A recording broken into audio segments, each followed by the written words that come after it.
It comes out of nowhere. It strikes without warning.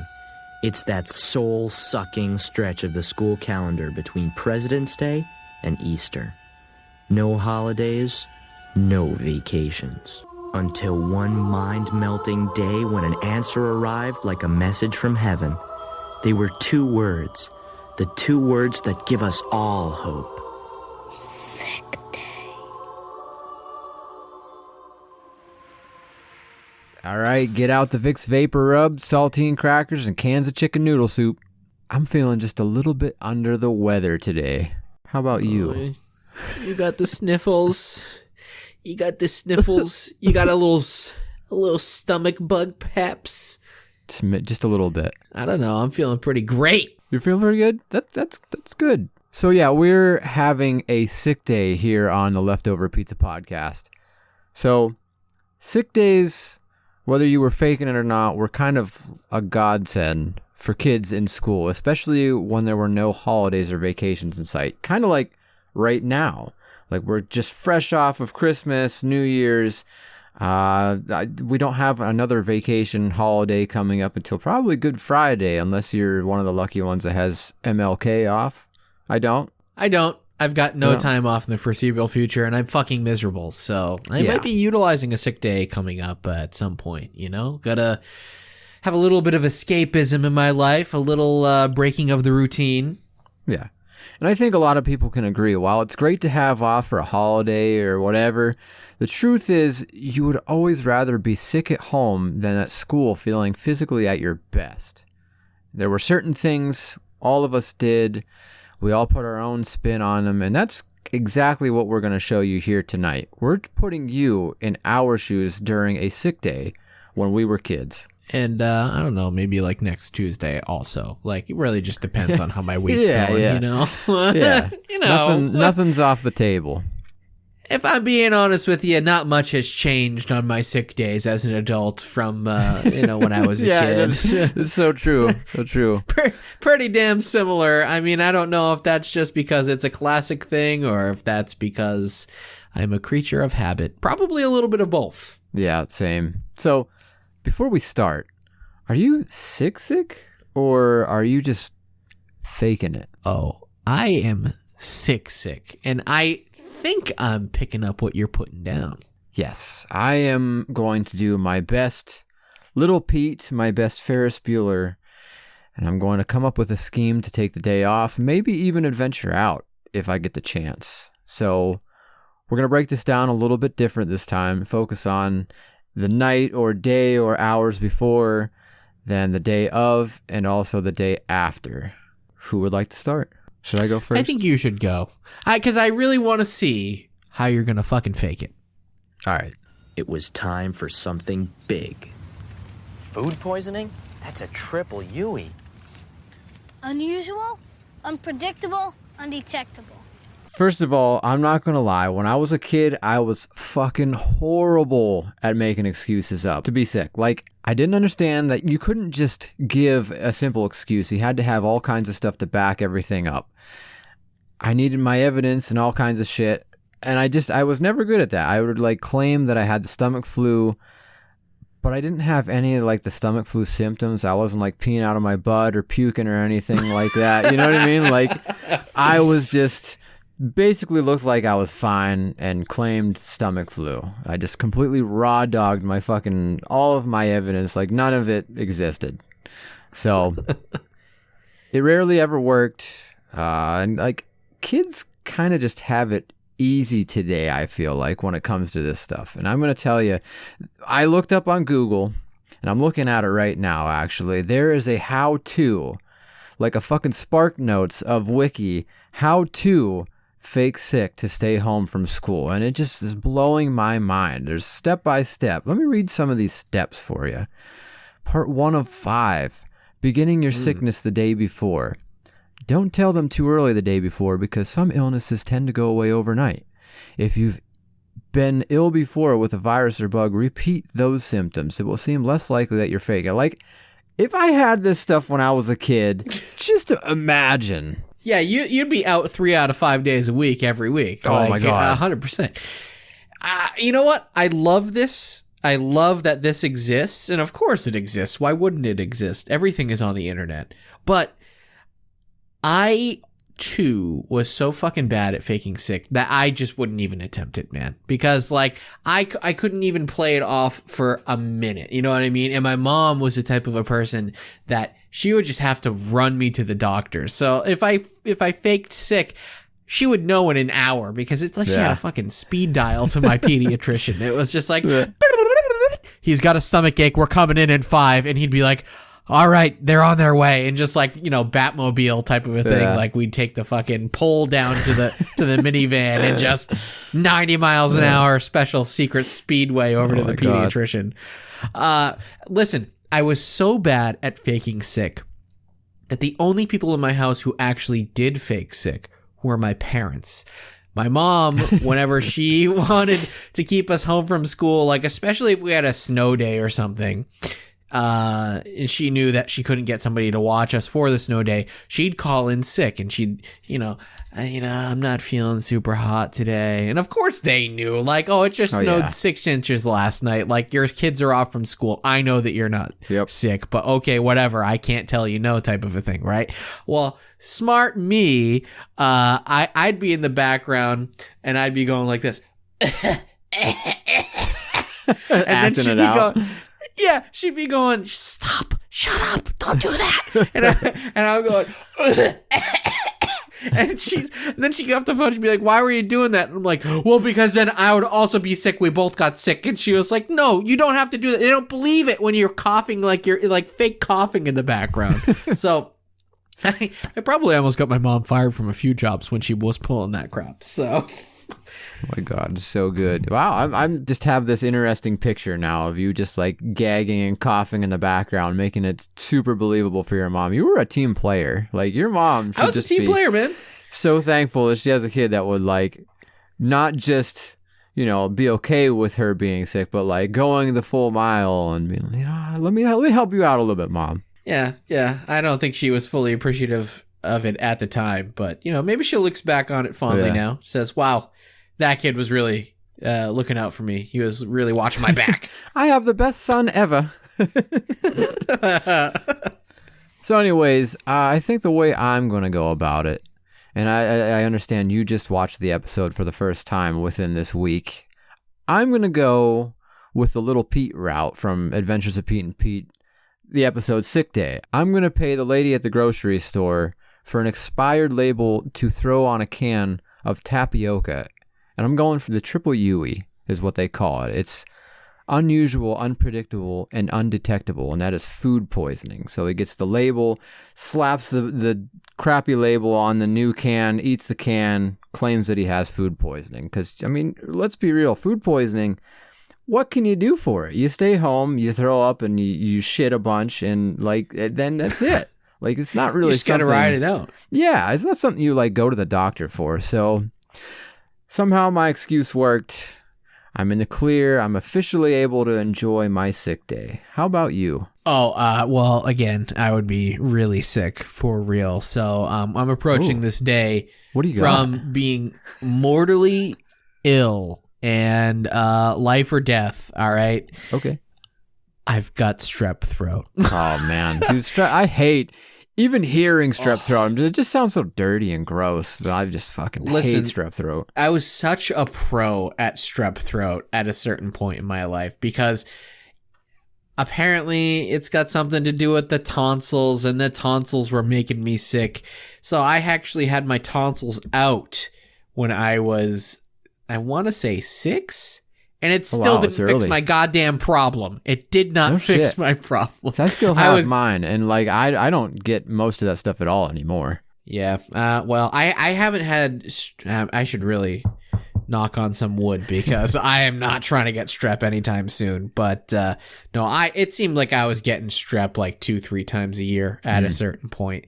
So it sucks. It's like the most painful thing. I remember crying myself to sleep, but on the plus side, it meant 2 things. 1, it meant that I got to go to my grandparents' house because for strep throat, there was no chance my mom was staying home to take care of me. I was just getting shipped off to a grandparent. And It also meant that I was getting to use that chloroseptic spray. Ooh, the chloroseptic. We'll talk about that a little bit later, but what I will say up front is that when you are sick as a dog and it feels like you just swallowed a bunch of nails, chloroseptic is the most magical fucking elixir that has ever been invented. It's like I can't even feel my throat anymore. It's like my throat, my neck doesn't exist. So shouts out to chloroseptic. Maybe you want to sponsor the show because I don't need it much these days, but I'll still take it just for, the thrill of it, a numb throat. Wait, no. That sounds weird. Maybe cut that out. No, leave it in.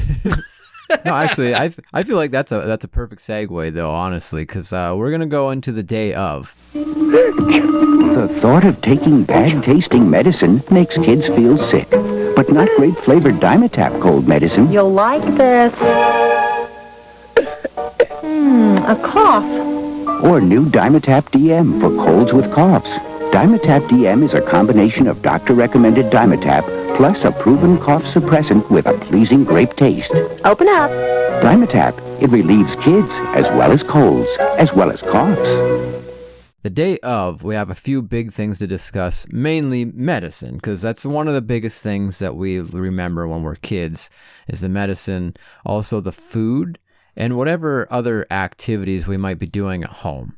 So we'll start with the meds. I mean, anything else you want to say about chloroseptic? You go right ahead, big guy. You want me to jump into chloroseptic? Well, not only was there that fun spray, but at a certain point they turned it into a fun gel that clung to your throat a little bit better. Yeah. And it lasted a little bit longer. That was pretty cool. And then they kept working on it. They just kept innovating and inventing. And then we got the lozenge. We got the chloroseptic lozenge. Oh, yeah. I forgot about those. So you could take those to school the next day because you didn't get that much time off from being strep throat. If you were lucky, you got 2-3 days because they would give you the antibiotics so that you wouldn't be contagious at a certain point. Yeah. And you'd still have a little bit of a raw, sore throat, maybe lingering in those chloroseptic lozenges were pretty clinch, pretty tight butthole.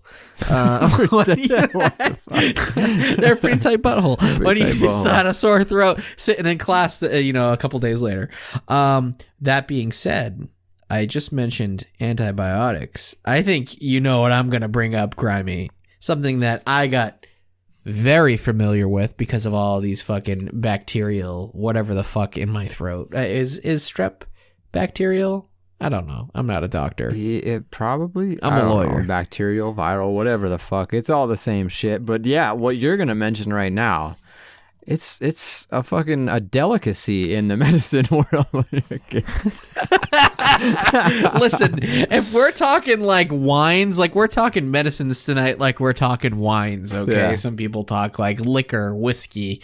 Yeah. I'm talking amoxicillin right now. Oh Are you kidding me? It's so How good was amoxicillin? I mean, a lot of other good tasting medicines, this is one that's it's celebrated when you're able to have it. You're like, fuck yeah. I mean, I'm sick, but I get bubblegum amoxicillin. You motherfuckers know how to party.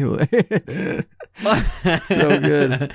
So yeah, there are two kinds of amoxicillin. And I learned the hard way when I got a little bit older and I got strep when I wasn't so young, that after a certain point, or it might just be weight, once you get past a certain weight, the pink liquid is no longer effective because you would have to drink too much of it for it to actually do its job. Mm-hmm. So they give you the pill form. And I don't know if you've ever had the pill form of amoxicillin, but it is fucking foul. Isn't it real chalky and weird? It's chalky, but the flavor of it is I can't even describe it. It's almost metallic. Oh yeah. From what I remember. Weird. It's disgusting. I don't think I've ever had that. So, if you're lucky enough, you got to have the pink sludge. And I did a little research on the pink sludge, Grimey, because you said bubblegum flavored. Mm-hmm. I always just assumed it was bubblegum flavored as well, because it's pink and it has that, vague reminiscence of a flavor, but it's very unique. Yeah. You know, it's not quite bubblegum. Like, there is very much a line in the sand, and it does not taste like bubble yum. It doesn't taste like double bubble. So I started Googling around, and apparently somebody went on an actual hunt. They started talking to pharmacists. They started calling drug companies. Wow. And they actually got to the bottom of it, what that unique flavor is. This is going to rock your socks. You're going to love this. I know you, of all people, are going to appreciate this fact. So technically, it is pink fruit gum flavored. Oh my God. It has that, like, slight fruity twang to it. Oh yeah, you're right. But you could never, like, place that. So you just, like, accepted that it was a gum or like a bubble gum. But no, it's more like a fruit stripe. It kind of is, yeah. Wow. So it's just like this alien fucking Krang liquid. It's pink and gross looking, but like also kind of delicious looking at the same time. And now it's the flavor of fruit stripe. Like, Fruit stripe. Yeah. wow. So I propose, because we can't just be going around drinking amoxicillin as much as we want to be drinking amoxicillin. Fuck, We can't. Well, maybe we could. I don't know. I'm not a doctor. Like I said, I'm a lawyer. You know, It's fair. I'm neither of those things. I propose that the drug companies start selling us that flavoring, and maybe we get some pink milk going, some pink fruit gum flavored milk. I would drink. Are you kidding me? That would be Seriously, so tasty. Yeah, I mean, I wouldn't not drink it. Is what I'm saying. Like, if I seen it, I would just have to. It's one of them things. If I saw it, I'd buy a case. Yeah, immediately. I have one more for you. One more medicine, and this didn't always necessarily go hand in hand with strep throat, but sometimes it would, because sometimes you'd spike a fever. And whenever I would spike a fever, I would get it at home, not as often. There was one set of grandparents that would always hand me some chewable bubblegum baby aspirin to bring the fever down. You want to talk delicacy, Grimey? Now that's a delicacy. I'm kind of jealous, because who did you say that gave them to you? My grandparents. Your My grandparents grandmother did. specifically. Yeah. Oh, we lucked out, because I didn't get them. You didn't get the bubblegum baby aspirin? No, the only chewable aspirins I ever got, it was from actually in school. I went and I was sick. I didn't feel good. So I went down there to the nurse, and they were like, yeah, here, take these. They're chewables. And I was like, oh, cool, chewables. So they're probably going to taste good. No, they were not fucking chewables at all. They were just aspirin. That's all they were. Well, you can chew them. That's what she meant by that. Well, when I hear chewables, I'm like, this is candy. This was fucking not candy. She didn't even give you like a glass of water or nothing. She was like, here you go, chew these up. I was like, fuck. I remember going down there 2 or 3 times, and just like, I know what I'm in store for, but I don't feel good. Don't even know why she gave them to me. just for something to talk about that afternoon when they were all at lunch. I gave this fucking idiot a bunch Dave of chewable kid, I made aspirin. him chew some fucking. I made him chew some fucking non-chewables. Yeah. See, and here I was preparing myself, thinking that you were going to say, no, they didn't give me the bubble gum. They gave me the grape, or they gave me the orange. And I've been like, oh, that's disappointing. Yeah, I can see. Wow, that is so much worse. Oh, man, way worse. Way worse. So that's all your medicines. That's my medicine. I got 2. And again, I know I'm faking sick. You still kind of get the same treatment no matter what. Especially if your parent is sitting at home with you, like, there's still going to be medicine you up. Like, it's inescapable. Yeah, they're not giving you like morphine. Like, if the worst case is that if they give you a little bit of amoxicillin, you just get your insides cleaned out a little bit. That's all. Yeah. No harm, no foul. But if you were lucky, you got the mother of all liquid medicines. Motherfucking Dimetap. When's the last time you had yourself a nice scoop of Dimetap? I don't know if I've ever had Dimetap, if I'm being honest with you. Oh my god, Dimetap is so good. It's like straight up liquid candy. Like, it is basically medicinal grape Kool-Aid. It is so fucking good. But like grape Kool-Aid, but like just a little bit on the thick side, just a tiny bit. Not like too how do I want to say? If High C made grape Kool-Aid, that's Dimetap. And then they just pumped it full of medication. Pretty much, yeah. I don't remember what's in it, but like, it didn't even fucking matter. There could have been rat poison in it, and I still would have drank it. It was so good. Well, I'm looking at it right now because they still make it. They do. And it's for, cold and allergy. Mm-hmm. Relieves nasal symptoms, stuffy nose, runny nose, sneezing, plus other symptoms, itchy, watery eyes. So I guess it alleviates some sniffles. That seems to be the big benefit here. So really, you were a grape guy? Dude, I loved grape everything when I was a kid. I loved it. I still love it. Like, I actually have a can of Pitch Black sitting right beside me that we just actually reviewed on one of our minis that you might have heard. Oh, if you haven't heard it, go there and check it out right now. It's over on Patreon. Just wanted to, little side note. Yeah, side note. If you want to hear him talk about not grape medicine and talk about grape soda, $3 a month. That's it. What a sell. Are you kidding me? What an upsell. Yeah. We're so good at this. Mm-hmm. We're so good. But yeah, I have this grape soda sitting beside me right now. And I'm just drooling over the thought of drinking grape medicine. So, I don't know, this stuff was good. This is another one of those things where if I got this even if I wasn't sick, I counted this as a win. Like, this stuff is just so good. It's interesting that you are a grape medicine guy. I understand it. I had it. I wasn't, crazy about it. Now, the weirdest thing for me is I notoriously do not like orange flavored things. Like, I don't like orange candies. Oh, no shit. I'm not crazy on any of the orange stuff except for High C orange. Okay. I was gonna say, dude, wait a minute. Really think about what you're saying here. Yeah. But okay, you redeemed yourself. That's good. But like, if you're like handing me like orange candies or whatever, like or if Matrix, right? There's a grape candy in this hand, and then there's an orange candy in this hand. I'm always picking the grape pill from Morpheus. There is never an instance where I'm picking orange. Okay, so hopefully the grape one's the right one. So. It doesn't matter if it is or it isn't. That's the one I'm picking. So why am I bringing this up?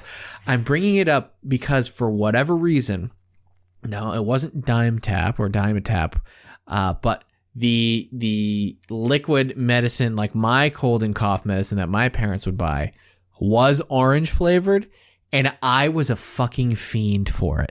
That, for whatever reason, it was like almost on the level of amoxicillin for me. Oh, like, nice. I think I would find myself faking sick at some points. Not to like get out of school or anything like that, but just because I wanted a sweet, sweet taste of that orange liquid. Oh, fuck yeah. Yep.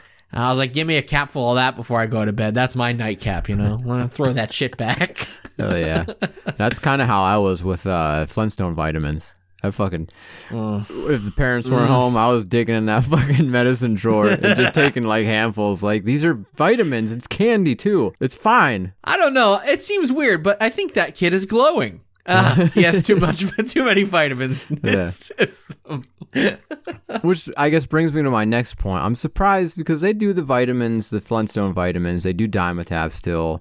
They do bubblegum, fucking fruit stripe flavored amoxicillin still. Like, I can't believe that all this stuff still kind of exists.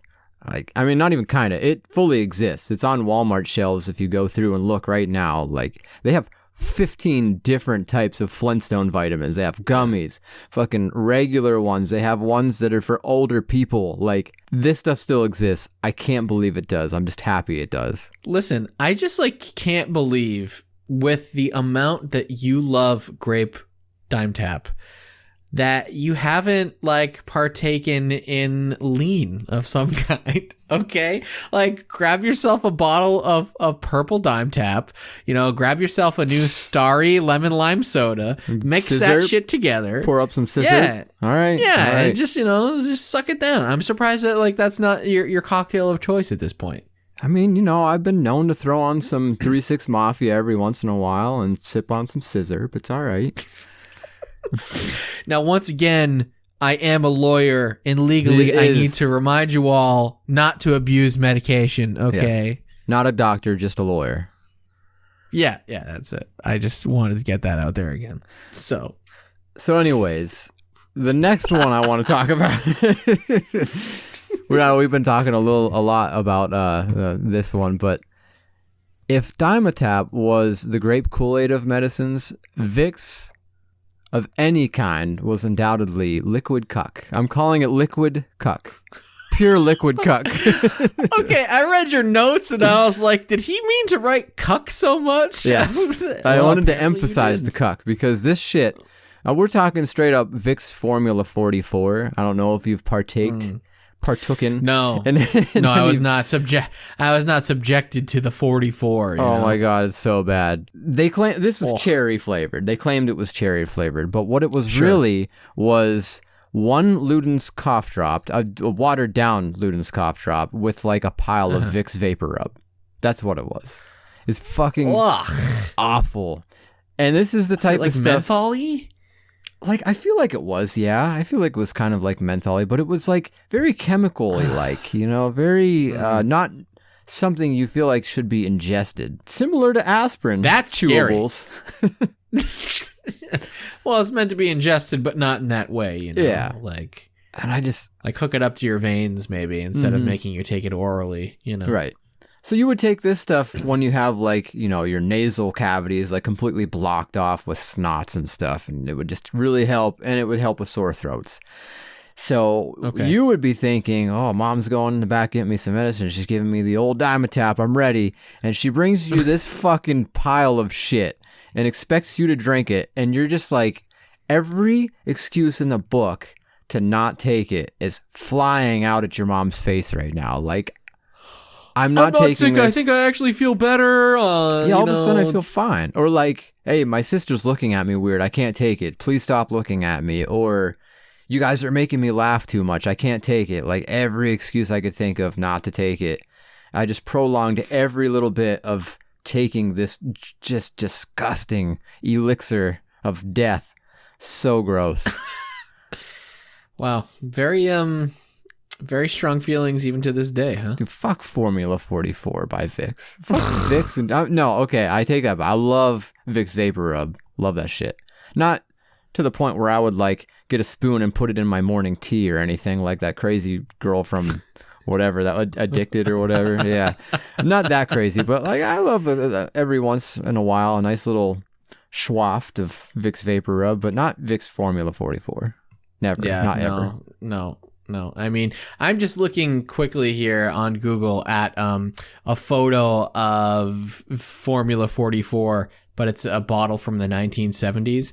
And I mean, this might as well be a bottle from the 1890s. Like, it looks like absolute death. Like, looks like a bottle that would be found on the shelf of a madman, you know, like a mad scientist. He's just going to use this and you're going to drink it and you're going to turn into like a duck or something like that, like a mythical creature that you should not be. So, and it's weird that you said it looked like it came from the 1800s because that's kind of what it tasted like too. Like it tasted exactly like it came from the 1800s. It'll put some hairs on your chest and make you feel better so you can get back to the coal mines. What kind of camel kid are you? Here we go on the run, busy having some fun. Love to spin and twirl, do the curling do the whirl. What kind of camel kid are you? You can play with the stars, kick around some moles, 'cause Campbell soups are good. So what kind of camel kid are you? So I guess the next big thing we can talk about is the food, because obviously there is different food that you would be eating while you're sick that you wouldn't normally eat all the time, I guess. There's certain foods that are reserved specifically for sick days. Oh, 100%. Much like how I save all of my special movies for their special times, I save my sick food for the sick times. Oh, You know, you're not going to catch me eating certain things if I'm not sick to my stomach, because it just sort of negates the whole point of it being like a comfort food that is supposed to make you feel better. Right. So, okay, comfort food. So I was just going to ask you, how do you feel about sick food in general? Like nothing in specific, but like sick food. Love it, hate it. I know a lot of people that are like, well, that reminds me of being sick, so I don't fucking like it. But I, myself, love sick food. It's weird because I know that we're going to be talking probably a lot of soups, a lot of crackers. I love it when I'm sick. but I'm not going to eat that for a lunch at any other point. Like, if I'm not sick, I am not going to be eating this food. That's 100% for certain. Okay. So there are, let's see here, my little list here. There's one that I can eat basically whenever, if I feel like it. Like, it does. I don't have to be sick, especially during like the winter time, like right around now. I can have this shit all day, every day. All right, you know what? To be fair, I'm looking at my list too, and there's a couple things on there that I would eat, not on the regular, but I would eat outside of being sick. Okay. Well, we'll get to it. It'll make sense when I actually describe it. All right. So what about you? What are some of your top sick day foods here? So one of the biggest ones, the absolute biggest one for me, and I don't know if this is going to sound weird to a lot of people. I've heard a lot of people have never done this, and that is mashed potatoes with ABC soup. What the fuck are you talking about? Yeah. Seriously. Have you ever had this? It doesn't sound bad, but no, I can't say that I've ever even considered doing that. Okay, so you don't like mix it up or anything and make like a weird paste or anything, because that would be fucking, that's weird. What we do is we put a big dollop in the middle of a bowl and just dump the soup on top. Keep it separate. Okay. That makes a lot more sense. It's like having opposite gravy. If that makes sense. No. This makes a lot more sense, because in that case, this is sort of like a matzo ball soup. This is like sort of like a pseudo matzo ball soup that you got going on, instead of like a big old ball of bread in the middle. You know, it's just ball of matzah. You just got some. Yeah, okay. All right. Okay. Now you've kind of got my attention. You need to present it that way. You can't just say potatoes and ABC soup right off the bat. You can't do that. After you've had it like once or twice, when you hear potatoes and ABC soup, you start to just get it. And it doesn't sound like that. It sounds more like matzah. And it's like, I'm ready for this. I can't wait to delve into this. Like, oh my God, it's such a comfort food for me. I remember making this all the time. Well, not me making it personally, but like my mom or whoever was there would make it for us when we were sick. All 4 of us kids. It's one of them things where, like, I've showed my girlfriend it for the first time, I think a couple years ago. And she just was like, she likes mashed potatoes. It's one of her favorite foods. And she's like, this just sounds fucking awful. I don't even know why you would do that. She's like, it just sounds appalling. And I'm like, I know it does. It sounds really gross on paper, but like, wait until you try it. She's like, I don't even think I'm going to try it. But now it's like one of her favorite things to have, especially during like any time that you're sick or any excuse to have something that's like kind of a warm, you know, liquidy meal during like the winter time. Never during the summer, obviously, but winter time especially. Yeah. I'm sorry. Summer soup people are crazy. I don't want to know them. If you are one, stop listening. Unsubscribe from the show. Get out of here. I don't need that kind of energy, okay? Hot weather and soup, you're nuts. You're done. You're done. You're done. Yes. Oh my God. I guess the rest of my stuff is pretty typical, like Canada Dry ginger ale. I feel like everybody has their own type of ginger ale they enjoy. You're damn right. And I'll fight to the death about it. It's Schweppes, bitch. Oh, you like Schweppes? No, we're a Schweppes household. I'm cool with the Schweppes. I respect you being so civil about it, but I can't be. You can't be. You came for blood. Just know that I'm out for blood on this, and you're wrong for picking Canada Dry, and Schweppes is the only right choice, and we might have to come to blows over this. I'm sorry. That's just how it's going to go. You seem so emotional about it. I wish I could say that I picked it just because it was going to piss you off, but I really just thought about the first ginger ale that I could think of, and that was the one that came to mind. Even that, I feel like your nostrils are flaring out a little bit. He's winking at me. He's winking at me. It was totally a setup. He's winking, saying, I did this to piss you off. Yeah. Okay, so I don't really know, I don't know all the nuances when it comes to ginger ales and stuff. What do you like better about Schweppes? Oh, you're not an aficionado of ginger ales? No. Huh. Well, apparently I am. I don't know, man. I don't really even care this much, but that is actually how my dad is. He is genuinely Team Schweppes. And anytime that it was presented to him like a different ginger ale, he was like, no. It's like, was just you like, get that utter no. trash out of my house. Really though, it was like, going to a wine aficionado and bringing them like fucking Mad Dog 2020. It was like that level of like, here, I think you'll like this, and they're like, utter swine, get it out of my face. I don't know what that accent was, but But yeah, see, that kind of speaks volumes to me, because I would probably take the Mad Dog.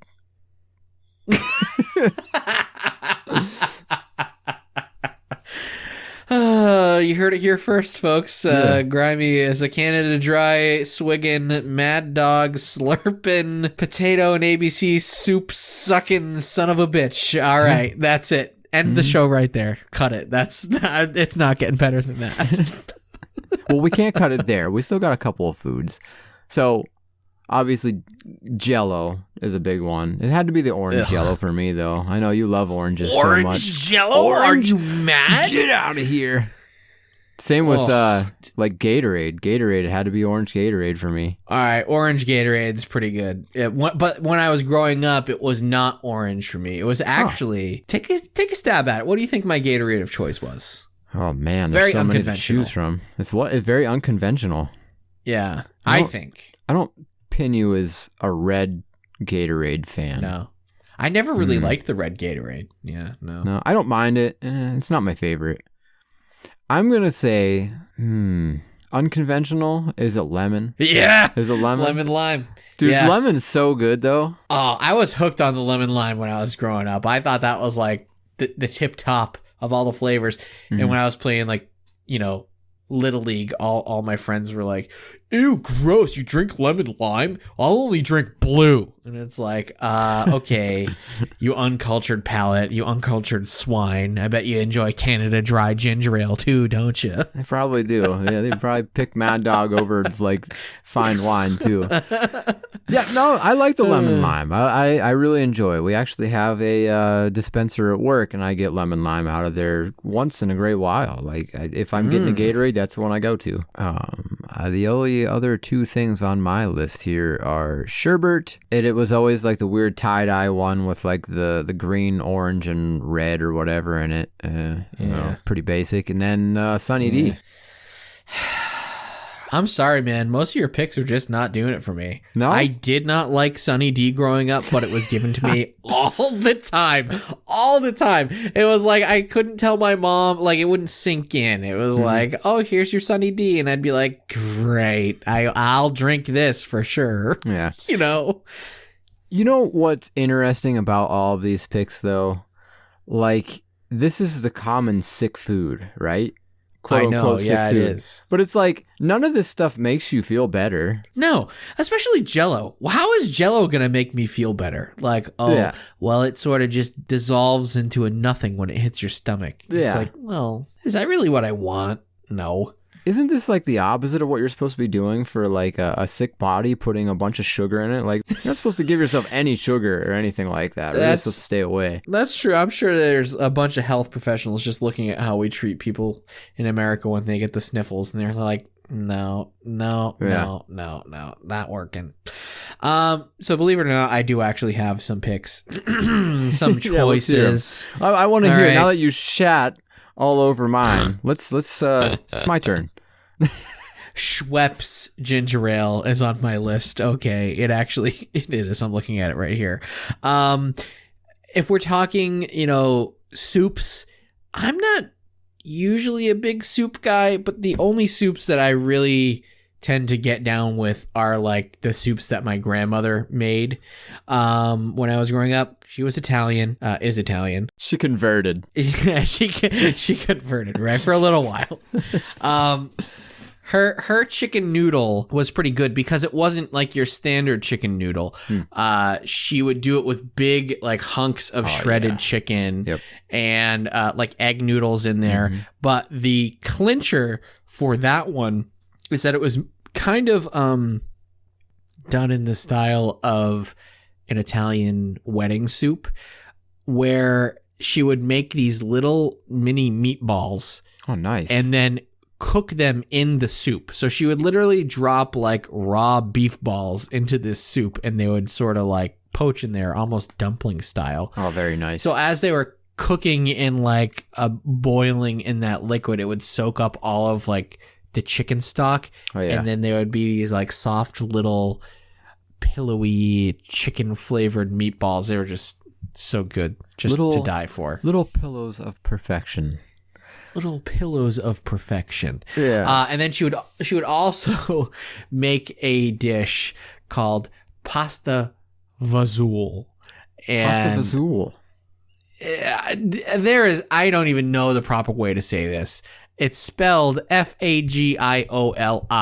So some people say pasta fagioli. Some people say pasta fagioli. Like, there's just so many ways to actually say this. Pasta fragile.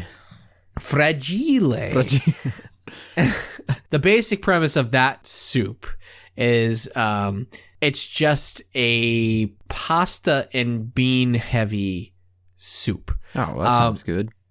So when you see it like in recipes everywhere, they do a lot of like tomato base. So there's like tomato and cannellini beans, and usually ditalini, the little almost spaghetti-o looking pasta type of a thing. Hers was different in that all she would do was put like a little bit of olive oil, the cannellini beans, the ditalini, and then just chicken stock. So it was just like a very simple but very damn tasty soup.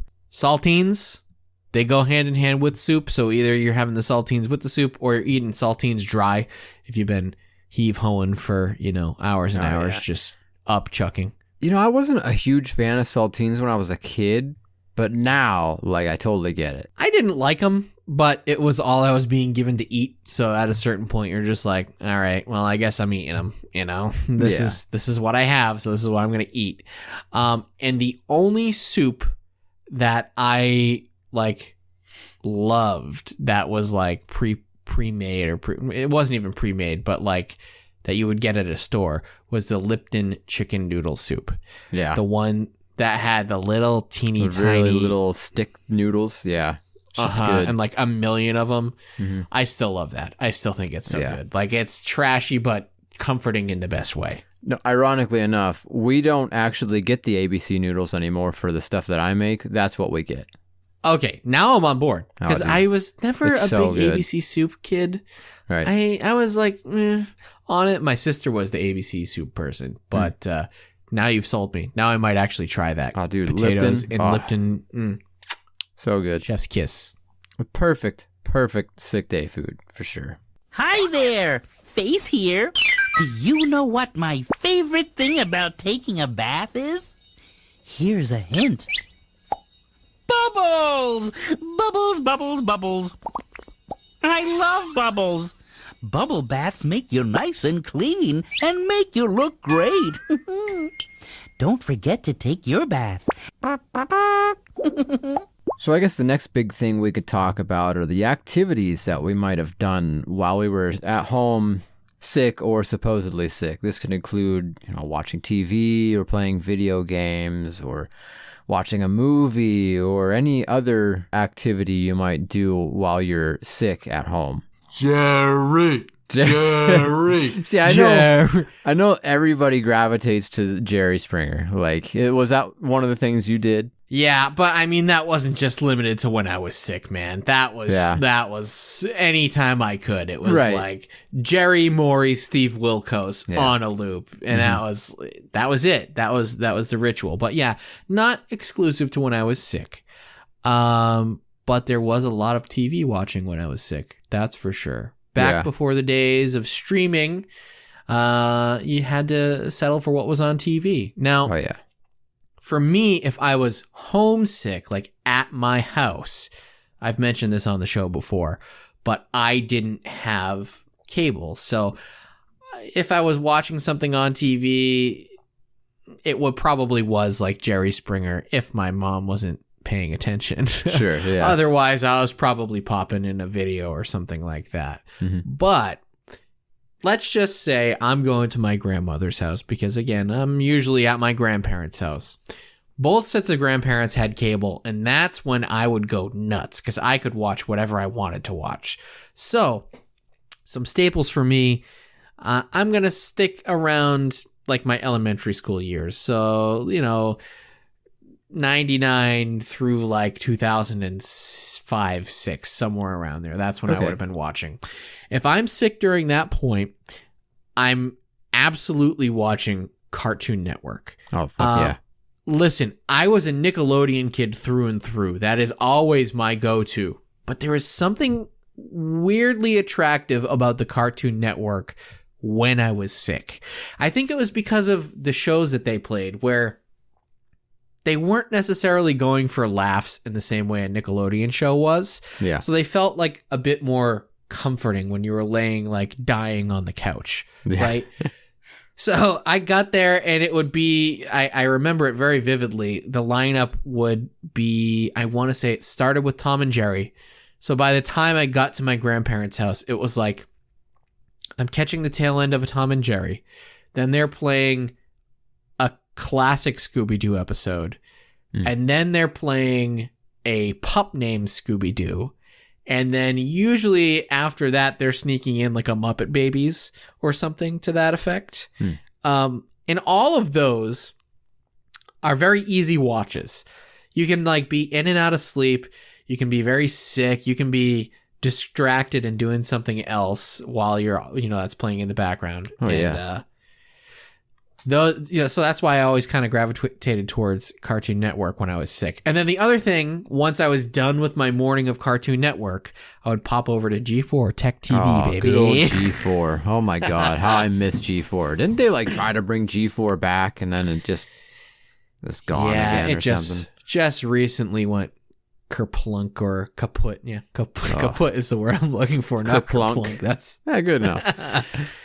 Green Day album. Yeah, no, yeah. I mean, and again, I didn't just watch G4 when I was sick. I would watch it whenever I got a chance to. But G4, I think in my memory, for those of you who don't know or don't remember, G4 was the Tech TV channel. Yes. All right. So it covered mostly video games, but then there were some other shows like Attack of the Show where Olivia Munn got her start, if you might not realize that. And they were just talking about like anything and everything tech, like the very first Apple TV. I remember them reviewing that on Attack of the Show and making them eat like hot dogs on air. If you've seen the Olivia Munn hot dog gif, that's where that came from, was G4 Tech TV. Yeah.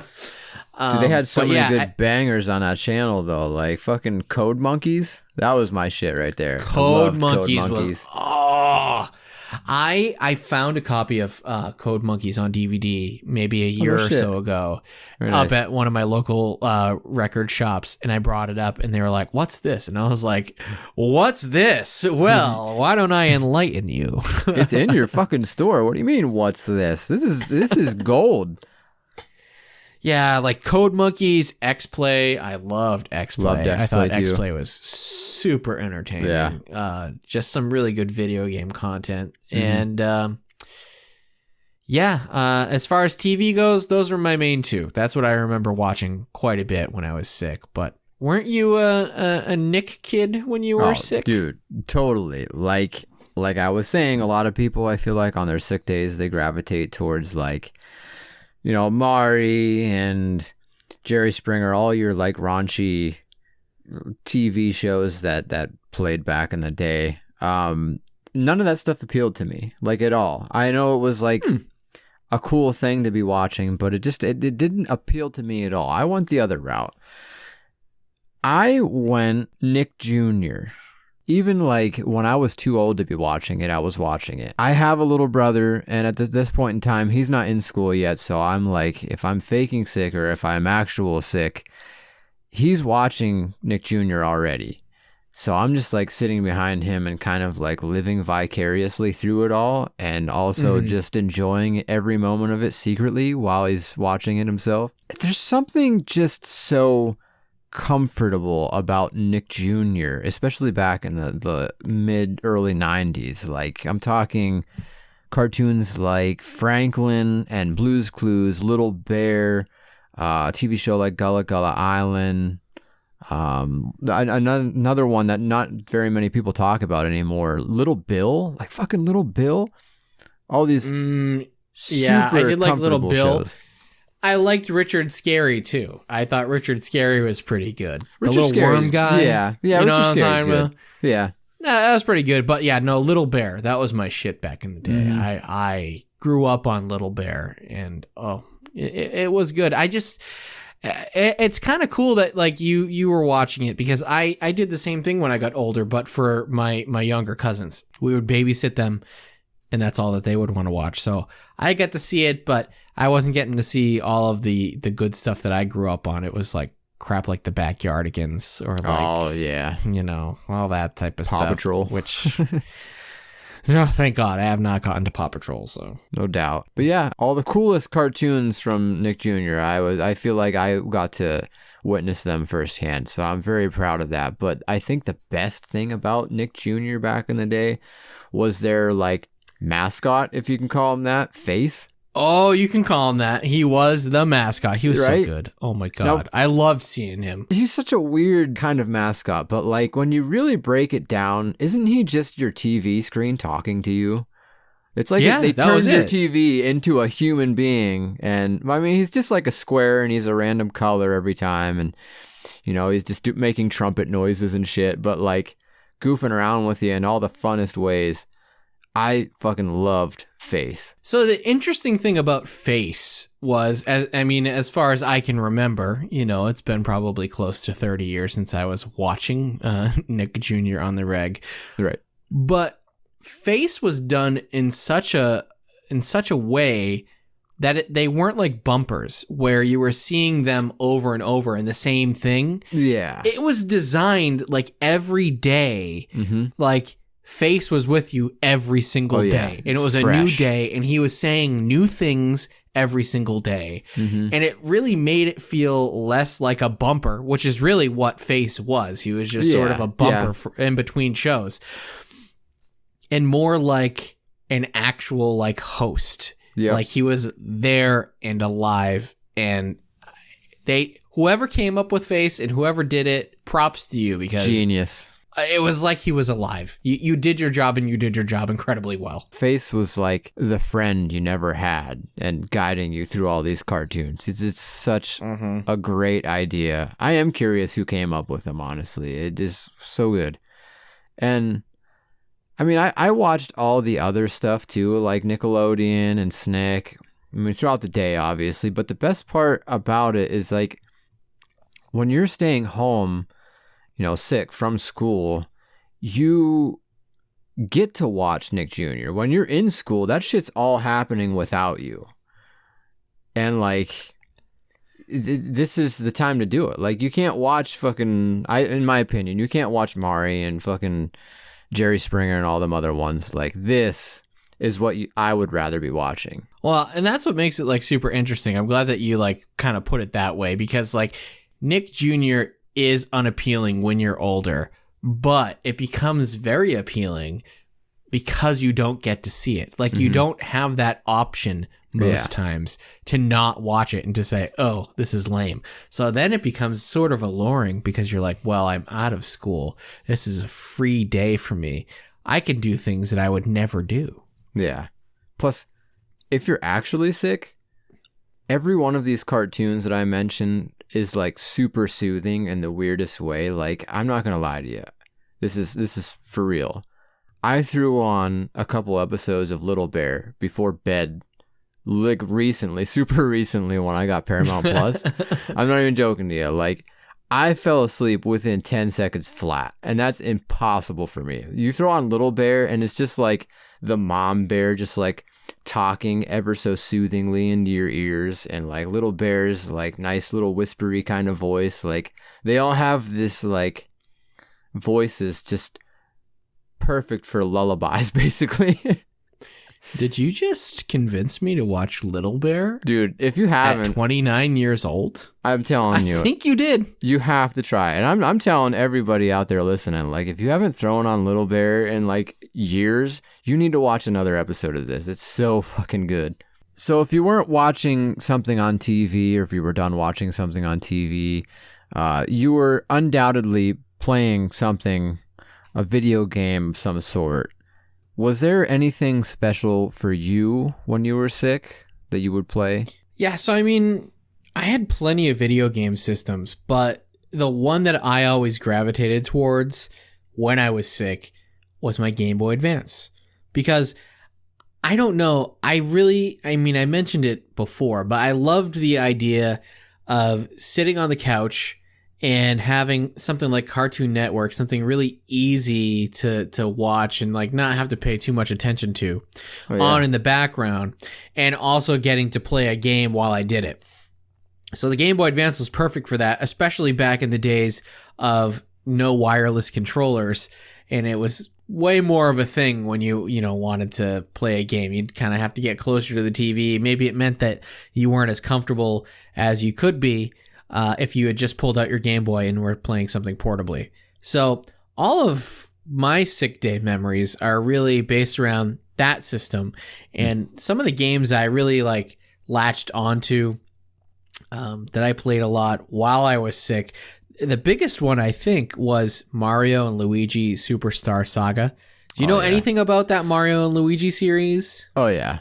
I'm not an RPG guy. I never have been. It's just not my thing.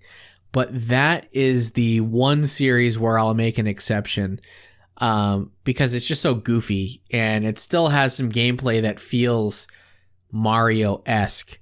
But they tell like a pretty fun story, and there's a lot to do. But it was perfect for when you were sick because there was so much to do. So you could sit on the couch for hours and hours and not feel like you were repeating the same thing over and over again. Like if I was playing Mortal Kombat, that would get old in like, a half hour or something like that. Even Tony Hawk, as much as I love Tony Hawk, you can really only play that game in short bursts. Mm-hmm. No, yeah, this one, there's a lot to it. I don't know if it's as long as Mario RPG for Super Nintendo, per se, but I'm sure it's up there. I never played it the whole way through. I played bits and pieces of it, but yeah, it's definitely one of those ones that takes a little bit longer to do things on, I guess. And there, like you said, there's a lot to do. Whereas like something like Tony Hawk, it's very one note, one flavor. It's good, but it's like you could play it for 5 minutes and get bored. This isn't like that at all. Yeah. Well, that being said, I still did love my Tony Hawk and my skating games in general because that was all the rage back then. So whenever I did get tired of Mario and Luigi, it wasn't uncommon for me to pop in Disney's Skate Adventure. Now this is a game that Skate Adventure. Yeah, nobody really talks about this one. Never heard that one. So it got both. It got the big console versions, your PS2, your GameCube. But this handheld version, it's very interesting. And I've actually gone back and I've tried it again fairly recently too. And it's pretty good. It holds up pretty well. It's isometric. It's top down. So did you ever play like a Tony Hawk game on a Game Boy where it's not your standard first person or third person, I should say, where you're looking dead on at your skater? This, you're actually like looking down at an angle. Oh, like it's a like bird's eye Sonic view. Blast. Okay. Or Sonic 3D Blast. 3D. So what kind of skating are they doing? Is it ice skating? Because when I think of Disney skating, I'm always thinking of Disney on ice. No. Like, what is this? Can you imagine a Disney on Ice video game? That's what I'm picturing. And I'm just like, dude, you lost me. I'm snooze fest. I would play it so much. I would love it. Oh, I'm sure. So what? They're like, are they on skateboards? Roller skates? It's skateboards, but because you're playing as Disney characters, they're actually, they all have very unique boards. Like you can play as Tarzan in Tarzan levels, for example, and Tarzan is on like a big like wooden board, like it looks like it came off of a tree or like it was carved or something like that, and he skates around on that. If you go to the Toy Story levels, Buzz is skating around on like a hoverboard type of a thing. So you get some really interesting boards and some really interesting levels based off some really pretty good Disney properties. So I just recommend it for that alone, and it's just fun if you're looking, to kill 10-15 minutes. And you've got an emulator or you've got a old Game Boy Advance, whatever, lying around. It's worth picking up, and it's worth playing, especially when you're sick. It's just something to distract you for a good, 10, 15, 20 minutes when you're sick. And then the last game that I would usually swap out would be Batman: Rise of Sinzu. I don't even know if I said that right. Sintzu. But this was based off of Batman, the animated series, like that art style. And they actually, my knowledge of it is they kind of created a whole new villain in that world specifically for this game. And again, it got its big console counterpart, but I only ever had the Game Boy version, and it's similar, not as good, but it's similar to the Adventures of Batman and Robin game that used to be on Super Nintendo and Sega Genesis. It's similar to that, and I used to have a good time playing that. It gets a little frustrating, but that's kind of what you want when you're sick, because you've got time to kill, so you got to do something. You got to focus on something other than your raw bleeding. It's challenging, something to give you a reason not to think about your snotty nose and aches and pains. You almost forget that you're sick. Yeah, those are all very good video game picks. Me, I'm gonna keep it as basic as it gets. A young kid in the 90s pretending to be sick. I'm bringing all of my blankets, my sleeping bag, pillows, all of that directly in front of the TV, and I'm going to sit with the Sega Genesis. That's one of my main consoles when I was a kid. That and the regular NES from back in the day. Those are the two things that I remember playing mostly growing up when I was a kid, and anytime I got the chance to do that while all of my siblings were at school, dude, awesome. Like, I didn't have to share. I could turn that shit on and play whatever the fuck I wanted. So, I'm playing Sonic, any of them, 1, 2, 3, Sonic and Knuckles, whatever, every one of them. I would go in between every single one of them. I would dock the fuck out of that game. You heard it first here, folks. Grimey loves docking. Docking Sonic and Knuckles with 2 and 3. If I was done playing the Sega, I would hook up the Nintendo and I'd play some. Super Mario 3 was the one I gravitated to the most. That was my all-time favorite Nintendo game ever. And, it takes some time. And if you're playing it the right way, you're not getting the whistles and like cheating your way through the game. It takes a little bit of time, but you have the whole day ahead of you to play it. So like, you could watch some Nick Jr. and then just go ahead and play a game or two of Super Mario Brothers and let that be that. I guess more on the challenging side, like there were other games that you could play, like the original TMNT game for the Nintendo, the like borderline impossible game to beat. You would always try, but then again, it's very one note, all the same kind of stuff. You're just dueling through levels, and it's just like, I don't know if I really want to play this the whole way through, and pop it out and switch something else in. True. If we're talking original NES, by the way, my grandmother, who didn't make me soup, had an NES at her house. So when I was sick over there, I would go over and play some of the NES games. Oh, nice. And the two that stick out in my mind that I played the most were the Jaws game. And that one kind of gets a bum rap these days, I think, for being like repetitive or whatever. But when I was a kid, I thought it was a good time. I really love the sections like, I feel like you could couldn't you bomb Jaws or something? Like, weren't you on a boat like throwing bombs at Jaws? I honestly can't remember. I'm going to have to pop it back in and try replaying it, because I feel like there was a part where you were like throwing bombs at a shark, and that was always a good time. But the one that I would always try playing, and it never worked out, I hated it. There was a Godzilla game on the NES. Okay. Yeah, that one's trash. Bad. Yep, that total one's bad. trash. Never understood how to play it. But I would always go back to it for whatever reason. So those are my two NES games. That was one joy about being on the sick day, though. You had time to waste, so it's like, even if I don't like this fucking game, I'm popping it in, seeing if I'm gonna pick something up that I didn't know about before. Yeah, that's right. So I'm just simply labeling this one as other because I'm faking sick. If you're not actually sick, there's a lot of other regular non-sick things that you probably had in mind. You know, once the school day was over, all your friends are out and about. Don't you wish you were like out there with them? But you can't because you were just home sick. Never a problem for me. Never? No? You were okay? See, listen, I relished my alone time. I was like, yeah, I'll see you guys in a couple days. I really don't. I'm not missing you that hard. It's like I get to play my Game Boy Advance while you're all taking a test right now. This is pretty sweet.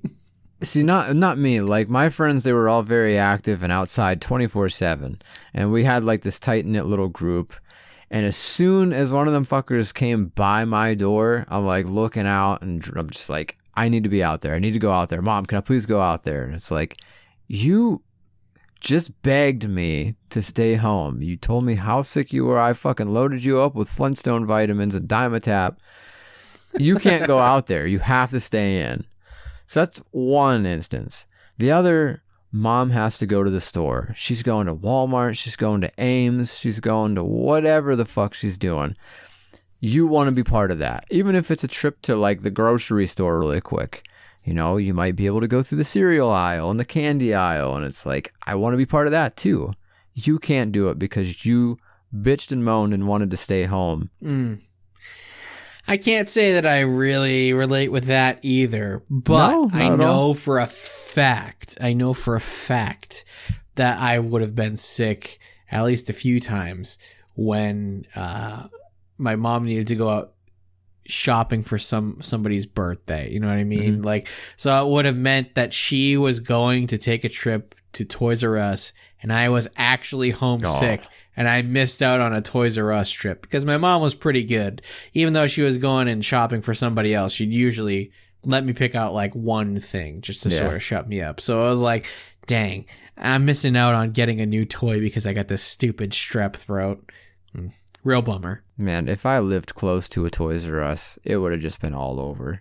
Especially in this instance, like if my mom was going to Toys R Us, forget it. I'm going one way or another. I was such a dickhead little kid. Like, there is one way or another to get in that car, pretend that I'm not even in there, and just appear when we get there. Like, it's going to happen. Hanging onto the roof rack of the station wagon. I got a skateboard. I'm sketching in the back. I'm doing my best Goofy from Disney skating, whatever the fuck game you were talking about. I am fully doing that behind my mom's car on the way to Toys R Us. Be so bummed if there was a trip anywhere like that. You can't go. You were sick. Hey, how's my little honey bunny? He's doing a little better. Good. Another day's rest, and you should be back on your feet. Actually, I'm feeling a whole lot better, thanks to the Melville toast. I might even be able to go back to school tomorrow. Well, we'll see. Meanwhile, you go back to sleep.